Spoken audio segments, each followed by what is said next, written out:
Hello guys, welcome back to my channel. তোমরা আজকে দেখতে পাচ্ছ যে আমরা বার্থডে পার্টির ডেকোরেশন শুরু করেছি। তো আমার এখানে অনেকেই, কাকুর ছেলে, মেয়ে এবং পিসির মেয়ে, এরা সবাই মিলে, আমরা সবাই বাচ্চার বার্থডে পার্টি, তাই আমরা বাচ্চা কাচ্চা নিয়ে আমি পুরো ডেকোরেশনটা শুরু করে দিয়েছি। আর আজকে আমার সারাটা দিন এত কেনাকাটায় ব্যস্ত ছিলাম, দেন তারপর সন্ধ্যা সন্ধ্যা শুরু করে দিয়েছি খুব তাড়াহুড়ার মাধ্যমে, এত বেলুন ফোলানো থেকে শুরু করে এদিকে টুপি পরা নিয়ে এদের। আর পাশে আমার পিসির ছেলে, সে ক্যামেরা নিয়ে কি এই ফটোশ্যুট চলছে তাদের। আর আমার মাকে তো আপনারা জানেনই কত ফটোশ্যুট করতে ভালোবাসে। এই যে ঢুকে গেল ভিতর দিকে, চলছে। আমার দাদা ফটো ক্লিক করছে ক্যামেরার মধ্যে, মনীষা পোজ দিচ্ছে। সবাই বেশ ফটো তুলতে খুবই আগ্রহী। আমি সেই সময় এতই ব্যস্ত ছিলাম, তো এই ক্যামেরাটাও আমি করি নাই, আমার এক কাকুর ছেলেকে দিয়েছিলাম, সে ক্যামেরাটা করেছে, ভিডিওটা করেছে। আর আমি এখন শেষের দিকে সেই ভয়েসটা দিচ্ছি আর ক্লিপগুলো দেখছি। জানি না কেমন ক্লিপ হয়েছে, কিন্তু তোমরা একটু দেখে নিও। কারণ বাচ্চা, আননোন বাচ্চাকে দিয়েছি, সে ইউটিউব সম্বন্ধে এতটা কিছু জানে না। যাই হোক, মোটামুটি ভালোই আমি ওভারঅল দেখছিলাম, ভালোই মোটামুটি করেছি। আর এই যে বাচ্চা, আমাদের বাড়ির মানে বাচ্চা কি বলবো, আমি যেমন দুষ্টু সেরকম আমার ভাস্তিও এত দুষ্টু, এদিক ওদিক ফেলে দেবে, এই সেই করবে, সব কিছু এই যে লাত মেরে ফেলে দিচ্ছে। মানে কি বলবো, সব ছড়িয়ে ছিটিয়ে একাকার। একে সামলানো খুবই মুশকিল, খুবই মুশকিল হয়ে যাচ্ছে। তো তারপর যদিও সেদিনকে অনেকেই ছিল, আমার দুটো পিসি ছিল, পিসির মেয়ে ছিল, সবাই প্রায় বেশ কয়েকজন ছিল, তো খুবই মজা করেছি। আর এই দিনটার অপেক্ষায় আবার আগামী বছরে আবার হয়তো আমরা থাকবো। সেদিনটা কবে আসে। এই যে আমার এক বোনের ছেলে, কাকুতো মেয়ের বোনের ছেলে, মনিত আর মনীষা, এরা প্রায় একই মাসে, 1-1.5 মাসের মতো হয়তো বয়সের ফারাক, কিন্তু খুব সুন্দর এদের জুটিটা। আর এরা খুব সুন্দর মিল দুজনেই। আর আমার ভাস্তি তো দেখতেই পাচ্ছ কীরকম হতে পারে। তো ফাইনালি আমরা লেগে পড়লাম মোমবাতি জ্বালানোর জন্য। এই যে মনে করলাম এক একজন এক এক রকমভাবে, কেউ মনে করলো যে দীপাবলি শুরু হয়ে গেছে তাই মোমবাতি জ্বালানো শুরু করে দিয়েছি। তো পুরো এই ছোটো টেবিলটাকে না আমরা চুজ করেছি এই কারণে, কারণ বাচ্চা যেহেতু বড় না, তার জন্য এই ছোটো টেবিলটাকে নিয়েছি। আর এই ছোটো টেবিলের মধ্যে মাঝখানে আমরা কিছুক্ষণ আগে একটা আমরা কভার দিয়েছিলাম, তো কভারে দেখলাম যে না, কভার দিলে ওই মোমবাতিগুলো লাগাতে পারবো না। আর তোমরা যেটা দেখলে এই মাত্রই, সেটা হচ্ছে আমাদের একটা লাইটিংয়ের জন্য, লাইটের জন্য কিছু আমরা ইলেকট্রিকের একটা লাগিয়েছি আর কি।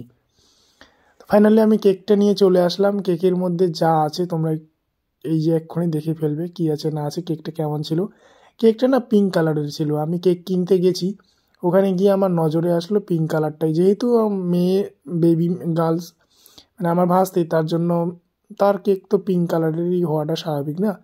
কিন্তু যে কেকওয়ালা দিয়েছিল, সে নামটা না কেমন যেন ওই নীল কালারের দিয়ে দিয়েছে, ব্লু কালারের দিয়ে দিয়েছে, আকাশি নীল ছিল সেই মনীষা স্পেলিংটা, সেই ক্রিমটা।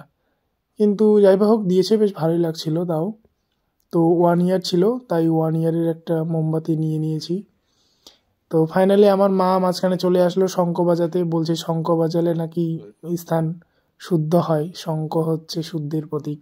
অবশ্য ঠিকই, তো তার জন্য শঙ্খ বাজাতে চলে আসছে। আর এদিকে দাদা সবার মাথায় একটা করে টুপি দিয়ে দিচ্ছে, কি বড় কি ছোট সবার মাথায় দিয়ে দিচ্ছে। যদিও আমি টুপি বেশি করে আনছিলাম। এই যে তারপর আমি চলে আসছি এখানে মেন ক্যামেরায় ফটোশ্যুট করতে।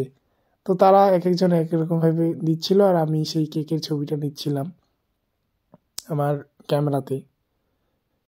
তো বিভিন্ন রকমভাবে নিচ্ছিলাম। এই যে দেখুন কেকটা কেমন লাগছিল। তো তারপরেই ফাইনালি এখানে পায়েস ছিল, আর নানান রকমের, যেহেতু শীতের দিন ছিল তার জন্য পিঠা ছিল, কিছু ওই দুধপুলি টাইপের পিঠে বানানো ছিল, সেই পিঠেটাও এখানে দিয়েছে।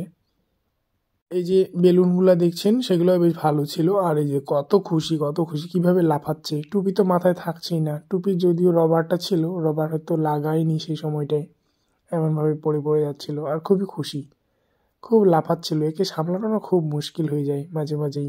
তোমরা যাদের বাড়িতে বাচ্চা আছে তোমরা জানো ভালো করেই কেমন বাচ্চা সামলানো একটা কষ্টের ব্যাপার।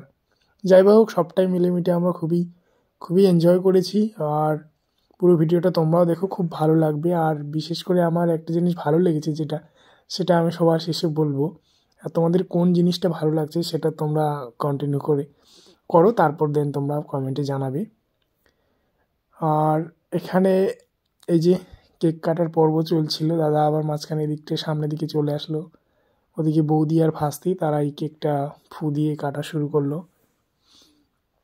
আর সেই সময় যদিও আমি ক্যামেরাটা করিনি, তার জন্য ক্যামেরাটা সেভাবে ফোকাস করেনি আর কি। বললাম না আগেই তোমাদেরকে যে আমি ক্যামেরা করিনি। তো এই যে কেকটা কাটলো, দেন একে খাওয়ানোর পর্ব। প্রচুর প্রচুর প্রচুর মানে কি বলবো, এত দুষ্টু, বসছিলই না, একদম জায়গাতে বসছে না, যে স্থিরভাবে একটুও বসছে না। তার উপর এদিকে দেখছি ওর বাবা ক্যামেরা করছে, অন্যান্য ওর কাকু ক্যামেরা করছে, মানে ক্যামেরার দিকে তাকাচ্ছে, ও ক্যামেরা নিতে আসছে, এদিক ওদিক করছে, একে স্থির রাখাই যাচ্ছিল না। চলো, তারপর ওর শুরু হয়ে গেল একটু সামনের দিক, এই সামনে উপরটা একটু দেখিয়ে দেওয়া হচ্ছে তোমাদেরকে। যে যদিও সেরকম বড় বেলুন টেলুন কিছু নিয়ে আসা হয়নি, বেবিদের প্রোগ্রাম তো, তাই ছোট ছোট বেলুনই নিয়ে আসা হয়েছিল, মাঝারি সাইজের, এটা খুব ছোট তো বলবো না। দেন তারপর যে হ্যাপি বার্থডে যে বেলুনটা আছে, সেটাও একটা সেটেরই ইয়ে ছিল, পাওয়াই যায়, তোমরা ভালো করে জানো, সেটা নর্মাল রেঞ্জেরই, সেটা নিয়ে আসা। তো ফাইনালি একে খাওয়ানো চলছে। আর তোমাদের ভিডিওটা কেমন লাগলো অবশ্যই জানাবে। আজকে বেশি ক্লিপ আমি অ্যাড করলাম না, যেটা করলাম এইটুকুই। যেহেতু আমি ক্যামেরা করিনি, তাই খুব একটা ভালো ক্লিপ হয়তো দিতে পারিনি। যাই হোক, ফাইনালি কেমন লাগলো অবশ্যই জানাবে। আর নেক্সট ডেতেও, নেক্সট ইয়ারেও যেন আমরা আরও বেশি ভালোভাবে এনজয় করতে পারি এবং তোমাদের সামনে তুলে ধরতে পারি, সেটা আশীর্বাদ করবেন মনীষাকে। Bye bye, thank you.